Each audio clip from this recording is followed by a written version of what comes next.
Welcome to another great episode of the Contractor Business Builder podcast. Maybe America does not need more career politicians. Maybe it needs more builders. I'm joined today by Denny LaVé. He's U.S. Senate candidate and co-founder of Precision Precast Erectors. How you doing today, Denny? I'm doing fantastic. Thanks for having me on. Well, yeah, looking forward to learning about your journey and now your new, running for a Senate candidate. You've gone from like iron worker, entrepreneur, now running for Senate campaign.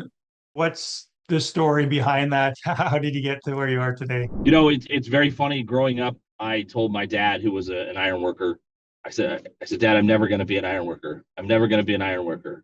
And one of the surest ways to make God laugh is to tell him your plans. And because I did end up becoming an iron worker and becoming a fairly good iron worker, and then starting a company as an iron worker, and along the way, it came to me that, well, maybe I should run for office. And my mentor said, no, not yet. But if God wants you to do that, he'll let you know. And, it took 18 years for that sign to come up, but it did come up. And so that's why I started exploring the campaign. And I see the need even more now that I've been exploring this and then on the campaign trail, because frankly, builders think differently than career politicians. Mhm. To be a successful builder, you have to be able to solve problems at all sorts of different levels.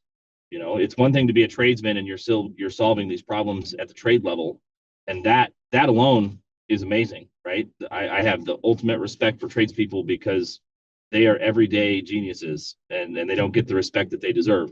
But then when you become a contractor, a full builder, like now you're solving problems not just at the trade level, but you're solving problems at a business level. You're solving problems at a contractual level, you're solving problems at a regulatory level. And I think that breadth and that approach of, we have a limited budget, we have a timeline that has to be hit, that those constraints force us to come up with better solutions than if you have unlimited money and unlimited time and you can just make it as ugly and complicated as you want. And I think that's a great reason to send a builder to the Senate instead of a career politician. Definitely well said. And yeah, very, very true. As a contractor, you know the challenges of trying to, make a profit and having, competitors and dealing with other companies, subcontractors or even independent contractors and suppliers. And there's a lot of moving parts and a lot of things that can crop up. And yeah, builders definitely know how to be able to be resourceful and manage people, large varieties of different types of people and businesses. So definitely. So, you built a reputation with Precision Precast Erectors, growing that company. What have you learned as like leadership in growing a company, being in the entrepreneurial business space that will translate into, your Senate candidacy? One of the things that I have learned is that you need all different types of people. And by that I don't mean ages, or I don't mean male or female, or I don't mean color of skin. I mean, you need people that have the ability to think outside the box, but then you also need people that are willing to simply rinse and repeat 1,000 times over and over the course of a week and do the same thing over and over. And then you need people in between, right? And Mhm. you need people that are really assertive leaders. You need people that are very thoughtful and analytic. You need people that can rally the team, and you need people that can just dig in and get the work done, right? And that's the kind of diversity that we need to bring to projects, right? If we have a project team where everybody wants to do it their own way, well, we don't get anything done, right? But if we have a project team that everybody wants to do it the same way that we've always done it, then we don't innovate and we don't solve problems and we don't make money. And I think, man, if people could recognize that the importance of having people not like you on the team, like not like yourself on the team, and value that, like learn to value those differences, that's when teams start to get strong, and that's when teams start to do amazing things. And partly it's a my dad and I used to talk about it in terms of this, like, he's the Michael Jordan of precast, right? Mhm. He's excellent, he's amazing, he gets incredible output, and people light up around him, right? He just has this charisma that really can get a team excited and moving. And we had to come to a place of realizing that in order to grow, we had to be okay with not every leader on the teams being a Michael Jordan, Mhm. right? And that we can have a successful business by building out people that are very talented and then building support teams and support crews around them that allow the whole system to work, not just based on one personality. And that's, I think, an important thing when it comes to government, because you look at government and it's a very large enterprise, but it doesn't matter what country you're in, it's a large enterprise, and you do need the diversity of people in that to be successful. Yeah, I like how you articulated the different types of people. And often we see we think of leadership as the person that's out front and, speaking to the masses and, super confident or whatever. But there's a lot of different types of leadership. And in strong organizations, you do have, those leaders who've maybe been around for years and do have a big influence in the company, even if they don't have maybe a senior management role or something like that, just by the way that they present themselves, their work ethic and their the morals and things like that. So having that diversity and realizing that there's no necessarily one size fits all for leadership, and it's the collective strengths of the group that really make Yeah, something strong as an organization. 100%. I look at here's a very unintended concrete example, Yeah. right? As an iron worker and as someone who's highly creative, I don't solve problems the same way twice typically. That makes life exciting for me. It makes life painful for my team sometimes. I've had to allow them to build systems and then force myself to kind of not break the system in order for us to be successful. But on the flip side of that, like, I have guys that do patchwork for us on concrete. They go in and they patch lift inserts, they patch minor damage. Those guys, they mix their patch mix. They go and put the patch mix in, they pound it in, they trowel it, they stone it, they make it look good, and they'll do 500 patches in a day, and they'll do that 5 days a week, and they'll do that 200 days a year, and they're perfectly happy doing that, right? Like, they enjoy the work, they enjoy making it look good, they enjoy being part of the team, and they're content. And it's like, in order to be successful, like, we need that whole spectrum of people that Mm-hmm. solve problems creatively, people who can do the same thing over and over, and then people who are willing to build systems. It's really a beautiful thing when you realize that in an organization, and then you build your organization in order to do that. Yeah, it takes all types, and finding, there's an analogy, the right people on the bus, but also the right seats on the bus. So Yes, everybody is yes, doing what they're good at, what they enjoy. And yeah, you're gonna have those people that want to have, higher management or leadership positions. And then there's lots of people that just really enjoy the hands-on, getting out there every day, being part of the crew. I remember when I was framing houses, like, I really enjoyed that part of it, with just being with the crew. You all show up at the same time, you have your coffee or whatever, you get some things done. You see the work that you did, building a beautiful house, or, creating a foundation, or whatever. And it's very fulfilling. Hard work, and it's not easy, but you have a sense of accomplishment at the end of the day, whether you're managing a team to run a business, or doing the physical work on sites. So you mentioned in the past that mentorship has been a big part of your journey and your growth. Can you talk about how mentors have influenced you over your life, or your entrepreneurial journey, if you will, and how that helped you kind of now run for Send yeah. One of my in business, one of my longest term mentors is a guy by the name of Jay Abraham, he's actually a marketing genius. Jay really impressed on me early on that there's a difference between having clients and having customers. And a customer is someone who buys a commodity, right? They're looking for they think that everything that they're buying is the same, and they just want the lowest price, best value in their mind, because it's a commodity. And so it doesn't matter if it's Kellogg's, or it doesn't matter if it's malto meal, it's a cornflake. I want cornflakes. I'm going to buy whichever one seems to be the best value for me, the cheapest one to me, right? A client, however, is someone who's under the care and protection of another, right? That's why when we think of, like, attorneys, we have the attorney-client privilege. Well, the client is the person who's under the care and protection of that attorney, right? That counselor has a legal fiduciary responsibility to protect, to the best of their ability, the fullest extent of the law, that client. Well, when you translate that over into other areas, right, and you say, I am going to care and protect for my clients, and you apply that, especially now in construction, like when we apply that in the construction world, that is not something you see every day in the construction world. And then you realize, and then he expounded on that, and he said, look, you don't just have clients that pay you, you actually have clients that you pay, right? That are under your care and protection. And if you start to treat your employees as if they're under your care and protection, your world is going to change. Your whole level of service that you deliver to the market is going to change.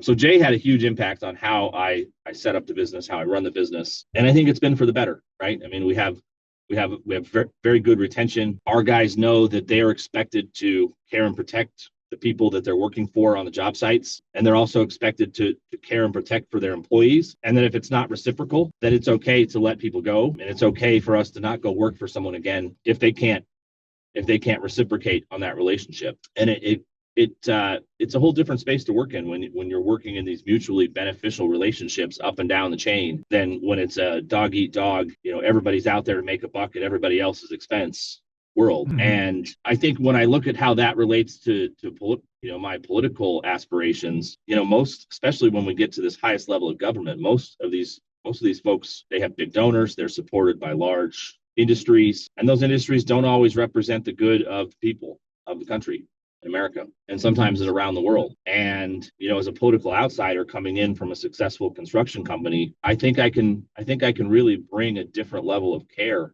to that role, right? And that I can really embrace that role, that I'm there to protect the people that sent me to office, not the big corporations, not big pharma, not these big private equity owned hospitals that are bleeding America dry, but the people, especially the people of my state of Idaho. Right. It's a very different place to come from, I believe. The mindset that you have there of, having clients and they're under your care and protection, I think is profound and something that's much needed in business as general, especially the construction business and government. For sure. You have, as you mentioned, the people, you're there as a representative of the people, and in the construction business and industry, you know what it's like to have all these different people from different walks of life to provide for them, to know when they get hurt or sick, or there's safety things, there's regulations, there's a lot of stuff that goes on. You have any number of things that can come up where people maybe don't have the best interest of the other companies they're working with, or the clients or whatever, trying to make a buck, or whatever it may be. But being close to that kind of level and situations, I think gives you a really grounded foundation to be able to act as a representative, in the government positions that you're going for here. So you've written a book, I think recently, was it last year, on some of your story, essentially, of your life and some of the different things that have happened to you and how they've shaped who you are. Can you talk a little bit about what inspired you to write the book, and a little bit of like a picture of what the story is in the book? In a specialty construction company, you're in your lane, right? You do what you do. My mentor said, hey, spend your time building your business, working on your raising your family, raising your kids. Okay, great. Well, but when it comes to running for politics, people need to know who you are. Okay, well, one of the best ways I can help people know who I am is I can tell the story of my life.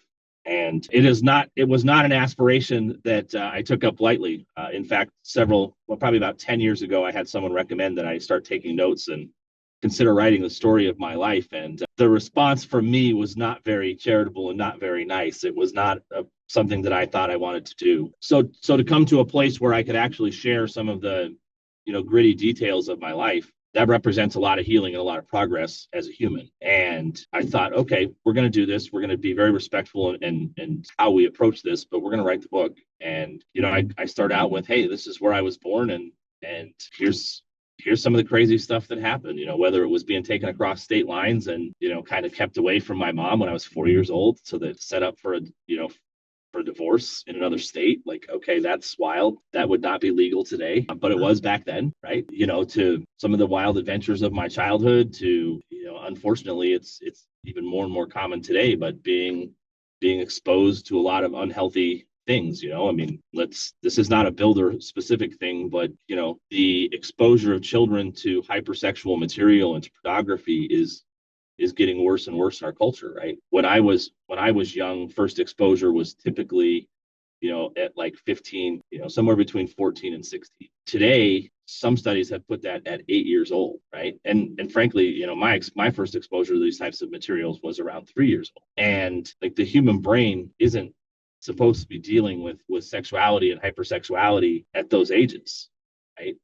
It's just Mhm. it's not mature enough. It's not ready. And the reality is, that causes issues, right? And so dealing with those issues was part of the story of the book, and then you come to, okay, you're starting a business and people really want to know, how did you grow your business, right? So we talk about growing the business. We talk about family life. We dealt with some medical issues in our family, and whether it's medications being used off label in ways that they're great for the doctors and they get the result the doctor wants, but they're maybe very harmful for the patient in okay, we approached that and had some issues there. Whether it was, I actually had the joy of delivering one of my own children because the midwives that we hired weren't there yet, right? Not their fault, but I think that's pretty formative, right?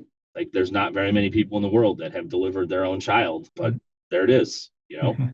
done Mhm. that. And then, part of the, we've faced off with the medical system, another time where my wife's wishes weren't being respected as she was delivering our last child. And so we did what we needed to do to make sure that she was comfortable and having the delivery that she wanted to have. And, again, it's one of those, it comes back to that client relationship and that, versus patient relationship, right? I don't think a patient is necessarily someone who's cared and protected. There's someone who's treated, right? Mhm. And that, I think that's kind of a mentality that needs to change in the medical industry. Like we see, anyhow, that's off topic for the book, but needless to say, the book has actually been very successful. It's been very well received, very positive reviews, and in fact, we actually just this week made international bestseller status on Amazon. Nice. So Wonderful. Yeah, inspiring story. And I know it couldn't have been easy probably to write and share some of those, personal details about your life and your journey and, the ups and downs and all those things. But it's doing a lot of good, I'm sure, for a lot of people to know that, these types of things can happen and everyone's got, their story. You're obviously coming in with a lot of experience from a lot of different things in your life that have made you a stronger person. So for people who want to learn more about you, where you stand, your campaign run here, your business, what's the best way for them to get more information and connect? if they go to denny4senate.com, they can find out all about the campaign and the issues that we're standing for, and they can reach out and connect through there. Perfect. So we'll put a link in the description here to the website. Go check it out. I really appreciate you coming on here today, Denny, sharing your wisdom and appreciate you stepping up, moving into this sort of new, larger sphere of ability to help people and, move into government and make the world a better place essentially through your leadership. So really appreciate you today, Thank Denny. you, Derek. I Yeah. appreciate our conversation, and you take care, Derek.